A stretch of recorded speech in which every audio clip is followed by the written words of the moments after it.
Good morning, ladies and gentlemen. Somebody just told me it was starting to get quiet in here, so we should go ahead and start. It was kind of interesting because we were just doing a quick photo op up there, and somebody said, hey, you might want to not be right in front of the bar, people get the wrong idea. Somebody else pointed out, well, you know, this country started out in a bar.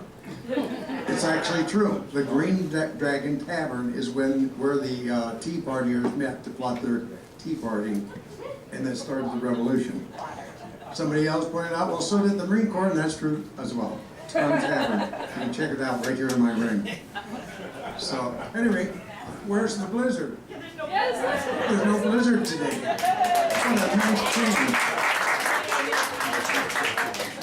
And what a great crowd. You know, if you all promise to come back and bring somebody with you, we'll go to the bigger room next time. Yeah. And that's what this is all about. This is 2012. We're seeing more interest out there. More people want to get involved. And we're the missionaries. We need to go out and find them and bring them in and help them find work to help make this a wonderful election. We just finished the primary, and we're just beginning. Let me tell you a little bit about that. A lot of people get our email, some don't. And some things are better spoken in person rather than in a spreadsheet and whatever. Medina County Friends and Neighbors began with a perception of a failure of the major political parties. When Lisa and I first moved back to Ohio, we tried to get involved because we were very active in politics back where we came from. They weren't interested. We were aliens. We're not part of the club. And, you know, it was knock on the door, no, the door stayed shut, and we could make calls, and phone never got answered, and etc. And that was fine. We had other things to do in our life. Until 2008. And then we saw the specter of Obama coming in our direction, and we decided, well, we need to get active again. And within 1 hour after we heard Sarah Palin give her acceptance speech as Vice President, we knew we had to spring into action. That's when Medina County Friends and Neighbors was created. It took us 3 weeks to get ready for the first Saturday morning meeting. Well, we also discovered that the state party needed help too. Same old thing. Unresponsive, elitist, exclusive. So we ended up with a double mission, reforming the county party, reforming the state party. And the end is near at hand. The primary, we ended up, let me say it this way, there's a flaw in the state party rules. It requires a 2/3 majority in order to change the bylaws. The bylaws state that the chairman's term ends in January of the following year after the primary, which means that the new state central committee elected in this primary will have to endure the existing chairman until next January. That would be like letting Obama remain president until October following the election, October the following year.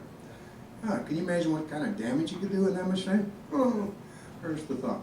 So that rule needed to be changed, which would allow us to change the chairman beforehand, and that required a 2/3 majority.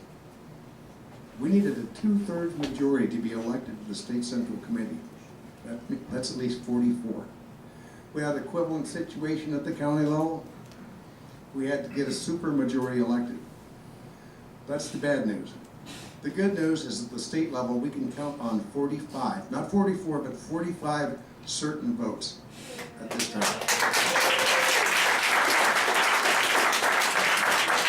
Actually, votes, we think we have at least 5 more. So the writing is on the wall. County level, same thing. We have a super majority, and my thanks to all of you who have decided to run for central committee here at the county level. With Recharge Medina, the reform group within the Republican Party, we can write a new chapter. We can reform the parties and unify the base and focus on November of 2012. It's it's a great day, and it's a great victory, and I'm really looking forward to it.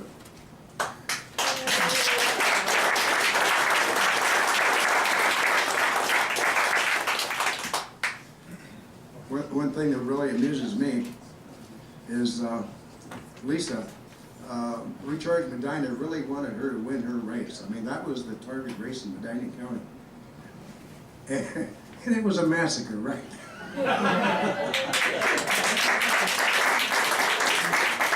Congratulations, Lisa. Larry? Could you have the members of the Central Committee stand up there? That's a good idea. Although it's public, I guess you should do both, in case there might be some from the other Democratic side. Well, you know something? I hate to tell you this, but we're bipartisan, multi-partisan. We'd like to see the Democratic Party reformed too. I was a Democrat when I was a kid, my whole family were, and back in those times, the Democratic Party stood for faith, family, and traditional values. Where did that go? You can't recognize this Democratic Party from those. So I'd like to see them get reformed too. Anyway, the suggestion was made to have the Central Committee members stand, and let's see them.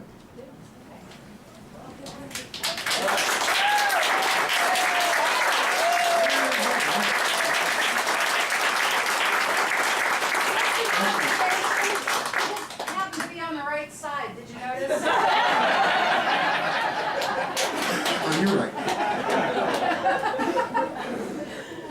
All right.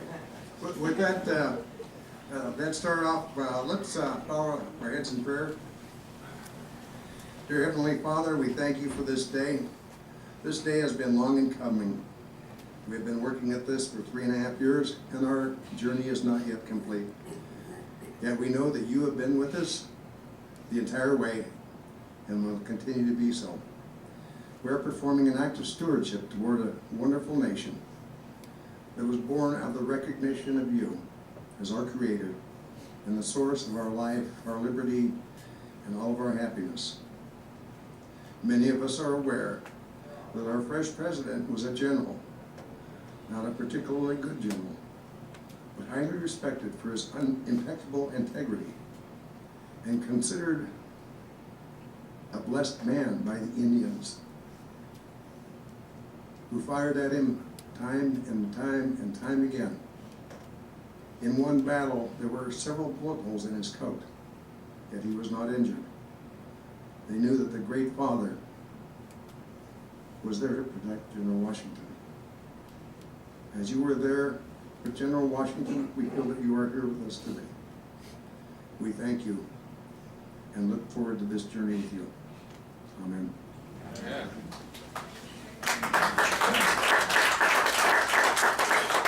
Lisa, would you like to lead us in the Pledge of Allegiance, since you're walking up this way? All right.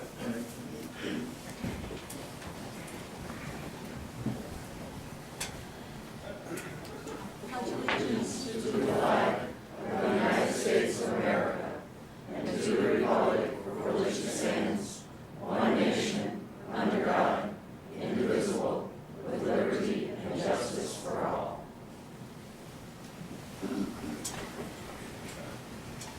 Our thanks to Nancy Abbott for the victory balloons here. Nancy, it's been quite a journey, hasn't it? Okay. Did you have any announcement you wanted to make today, Nancy? My cue. I want to thank all of you that got involved in the primary process this past week. Those of you that ran for Central Committee for the first time. I have to thank you for your support on behalf of Tom Miller, who's running for sheriff in this county. He wanted to be here this morning, and it's his turn to get Kevin up and about, so to give Lori a morning off, so he's home taking care of Kevin. So remember him again in November. He needs your support. And remember to stay involved in the process. We need all of you to be involved all the way through November if we're going to really have the success that we want to have. So stay involved. Absolutely. And I guess I'm here, and I want to thank those of you that have also supported Recharge Medina County, because Recharge is made up of, I'll let you know, mostly elected officials who, by the way, elected Republican officials who were kind of shunned by the party also, which is kind of, how could be a Republican elected official be shunned by the party? Well, they were. So we kind of formed our own group that said we want everybody to be involved. So that's why you'll see us here, because we feel that for those of you that are Republicans, all Republicans have to be in the tent, not just, call it the elite. So that's why we're happy with the fact that not only is the state being reorganized, but Medina County is being reorganized. Right. Yeah, Nancy, you and Sharon were founders of Recharge Medina. Isn't it true that Neil Hassinger and Bill Batchelder were also? Yes, they're also members. Right. They covered. Okay, so it's pretty good crew of people. All right, do we have any announcements that are pressing at this time? Okay, I have one that Homer Smith was mentioning to me Friday, June 15th. Homer, where are you? Did you want to say anything about this? Very quickly. All right. No, take your time, take it. I, the gentleman and I have put together something for Friday afternoon, June the 15th, over at the Hillendale Hunt Club in Medina. And we started out, Jack wanted to invite Paul and Gibbs that day. Well, before it's over with, we have now at least the email confirmation from Congressman Hall, Congressman Renacci, Representative Batchelder, Hall, and Senator Alba. And it's going to be a meet and greet type of thing. It's very informal. Bring your shotgun and come out. Not with the candidates.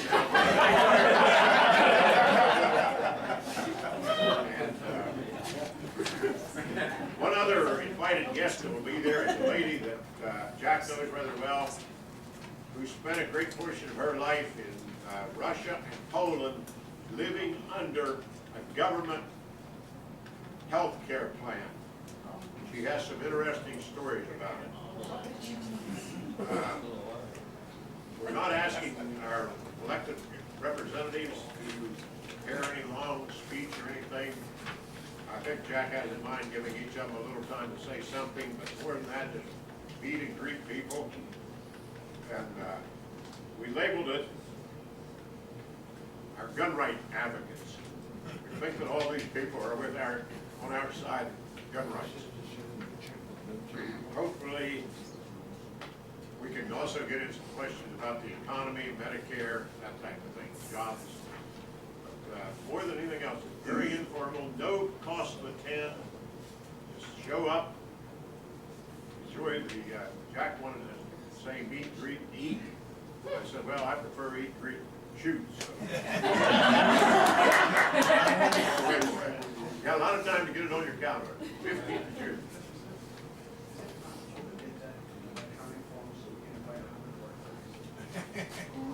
I'll talk to Jack about it, see what he's got. Yeah, get that to us and we'll help get it out. Okay. That'd be great. Are there any more copies around here or outside? I've got a few copies. All right, sounds good. Copies over here. A couple over here.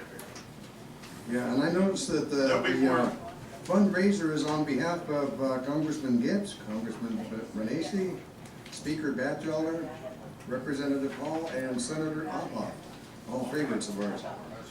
So, should be fun and beneficial.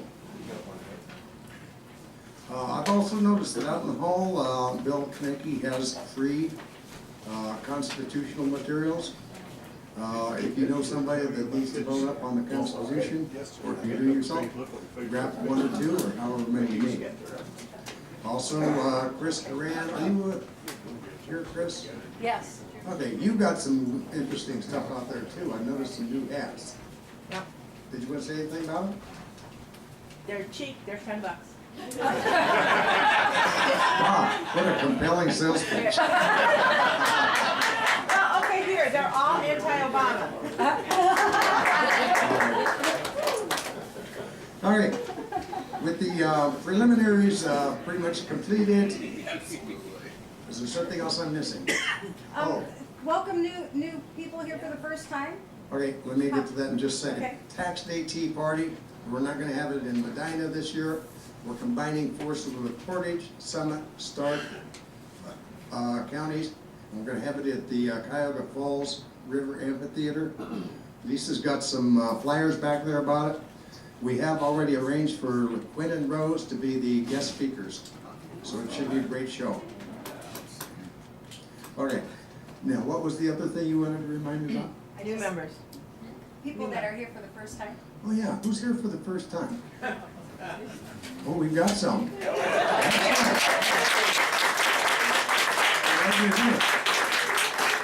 Please be sure to sign up on our email list so we can keep you informed about our festivities. Just a little bit about us. We're a conservative grassroots organization, and we're multi-partisan. We don't take sides, and matter of fact, we're not even 50% Republicans. We're not even 40% independents. I don't think we're even 30% Democrats. We're all of the above. So it is definitely a cross-section of America, but we are all conservative. And our model is to try to identify other conservatives like ourselves, interest them in what we're doing, help them to get better informed, and most importantly, get involved in making a difference.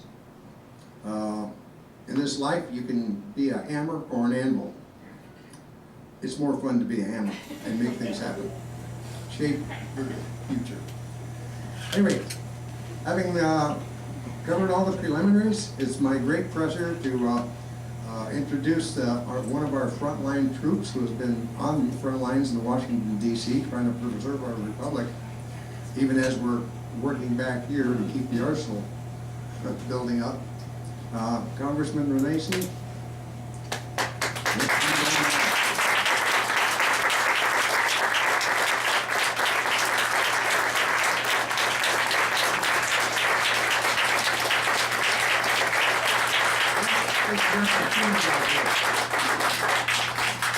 Thank you, everybody. I appreciate having the opportunity to be here this morning.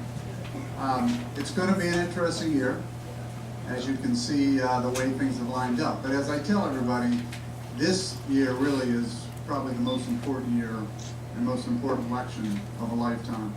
Up to this point in time, you hear that all the time about this election is the most important. 2010 was the most important. Of course, 2010 was a very important election because it was the opportunity for us to stop the direction our country was going, Not to turn it back, but to stop it. And a lot of people don't realize that. They think, well, the Republicans took the majority and they're going to go in there and they're going to change it and turn it back. Well, remember, we took over 1/2 of 1/3 of the federal government. So we were able to do a lot last year. And I think that's important. And when you look back over all the things that we've done last year, we stopped a lot of the direction that the president was going. We literally stopped the spending machine. This will be the first 2 years in a row that we've cut spending. And I know everybody would love it to be cut more, but we can tell you the last 2 years, the first 2 years, we have cut spending.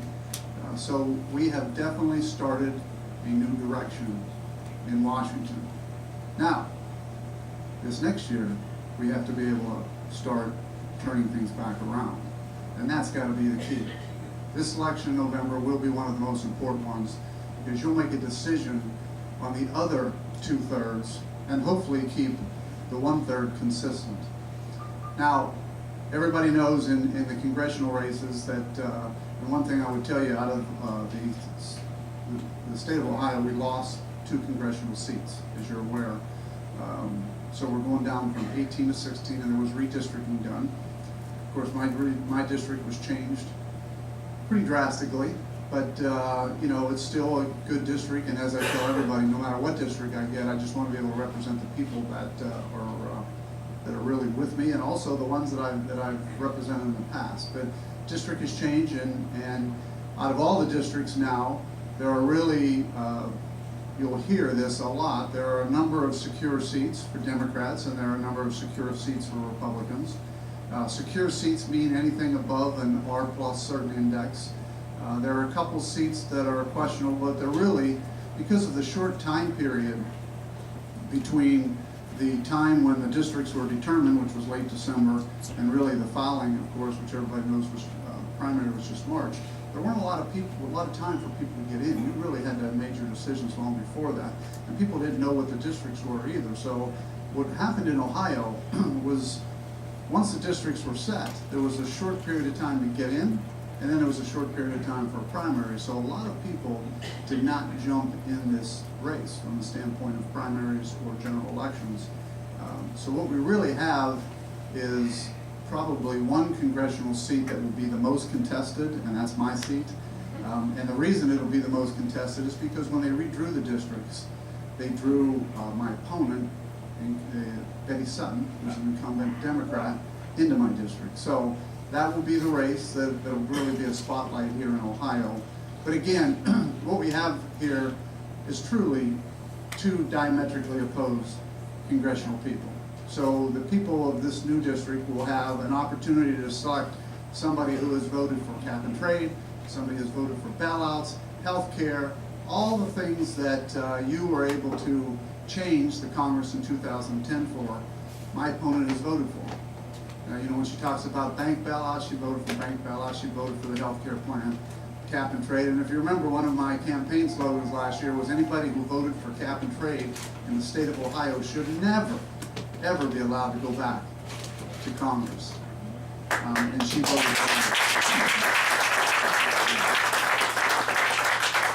On the other hand, if you look at our elections or in our votes so far this year, they are diametrically opposed. I mean, we are voting, the Republican House has voted a budget that balanced the budget over 25 years, and I know some people would like to have been done shorter. There's reasons why we can't do that any sooner, just because of our entitlements. We need entitlement reform. But we cut spending, and I voted for all those. I mean, every vote pretty much that was taken this past year by our House was cutting, eliminating, starting to knock away at the federal spending machine that's been up there for a long time. And if you look at the votes, you'll see she voted against a lot, I voted for. The other thing I want to make sure you're aware of, which is so important, and we're going to talk about this a lot over the campaign, there's also something called a motion to recommit. And when you hear these things, you know, if you're not in Washington, you don't understand it. Of course, before I got there, I didn't understand it. A motion to recommit is a pretty important motion because what the Democrats, if you watch, they throw it up every time. So here's what happens. We take a bill, and the Democrats and Republicans go into conference, and or their committees, and they work real hard, coming back and forth with amendments. Amendments come forward. Then that bill moves to the House, and then the House has time. And when you're in the House, you can put amendments to it. You can add things. You can put an amendment to delete things. And then all of a sudden, that bill moves to the full House for a vote. Now think about that. The Republicans and Democrats have had an opportunity to vote and put amendments up in committee. Then the Republicans and Democrats have had an opportunity to put votes up on the House floor before they get to a final vote. And then right before the final vote, the Democrats come up with a motion to recommit. And it's always one of these motions, it's a I gotcha motion. For instance, when we did the military spending bill, if you think about it, in the military and the defense bill, we went through everything. Well, if the Democrats wanted to put any amendment on it, they could put it on. So what do they do on the House floor? To stop the bill from going forward, they'll do a motion to recommit. And that motion to recommit is, we want to increase combat battle pay. It'll be something that is real catchy for the American people. Well, quite frankly, and we want to recommit that bill back. So ultimately, what's a motion to recommit? It's a motion to stop the bill, send it back, and start the process all over with. Well, ladies and gentlemen, we can't do that. We have to be able to move these things forward, especially when it means funding for our troops, especially when it means jobs and all the things we're trying to do. So that's the little game that they play. It's called the motion to recommit. I'm not going to tell you the Republicans didn't do it before, because they did. They did it when the Democrats were in control. But what I really want you to do is watch those, because here's what will happen this year. And that's why this education is so important, that even I'm getting over the last 10 or 12 months and that you get. you're going to see my opponent run an ad. Jim Renacci voted against military pay, some type of combat military pay. Well, that's not true. I voted against the motion to recommit to stop the whole darn bill from going forward. But if you don't follow, that's why I said in my campaign, and it gets worse and worse, half-truths are full lies. And remember that as this campaign rolls forward. My opponent will continue to put out half-truths, which are full lies. What you're going to get from me is really the truth. You're going to get from me what my voting record is. You can see it. You're going to get a comparison of what I believe in and what my opponent believes in. And I really look forward to this next 7 or 8 months, because the key is for all of you to get to know the differences between our opponents, between my opponent and me, and then help me, hopefully. Of course, you may like my opponent. There's always people that may like my opponent. But whoever you really believe in, then you have that opportunity to vote for. And I think that's really what the key is at these meetings. Because before I got down there, I had no clue what a motion to recommit is. But it's important you're aware of that. Just another little interesting tidbit about Washington. Motion to recommits have been going on and on and on. Jim, you have to remember last year, the ugly ads that she ran last year, Marie got nasty when she was running against Stanley. Her TV ads were very, very bad, and they were very convincing. You've got to have something to combat against that. Right.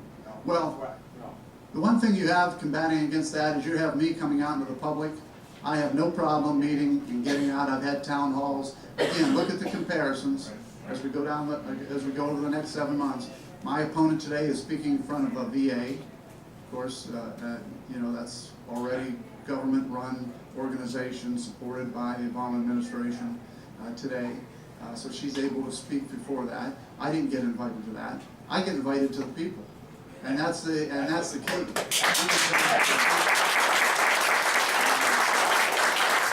I really would challenge my opponent to come out and talk to the people.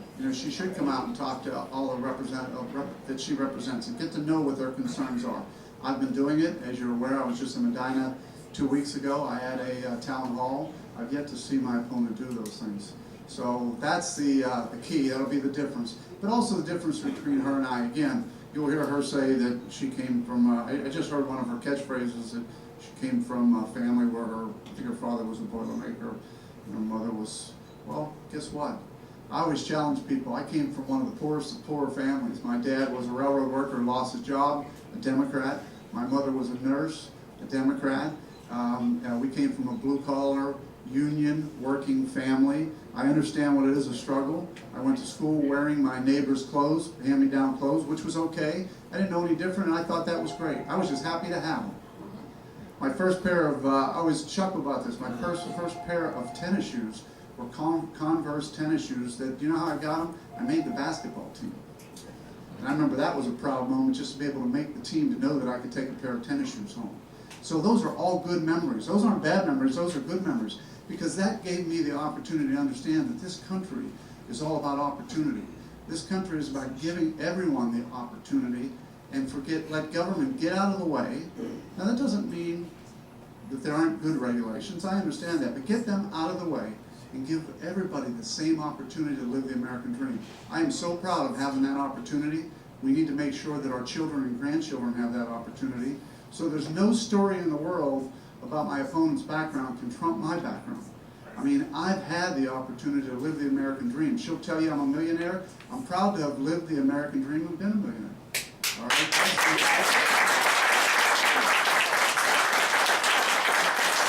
And I would love for all of our children and grandchildren to have that exact same opportunity.